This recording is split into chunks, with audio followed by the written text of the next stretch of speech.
Hi, my name's Claire and I'm one of the school nurses from Swansea Bay Health Board. This message is for all the parents and carers who drop off and collect their children from school. As you may be aware from the news, Covid-19 is still on the rise in Wales. We want to make sure that our schools remain safe, so we're asking if you could just follow these few simple steps. Social distancing does not stop at the school gate.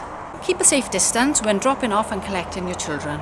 It might be tempting, but avoid stopping for chats. After dropping off or collecting your children, please leave immediately. Do not come to the school if you have any of the Covid-19 symptoms, which include high temperature, a new continuous cough, or a loss or change of smell.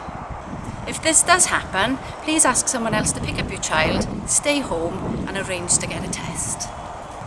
Thank you for listening. If we all play our part, we can keep our schools safe.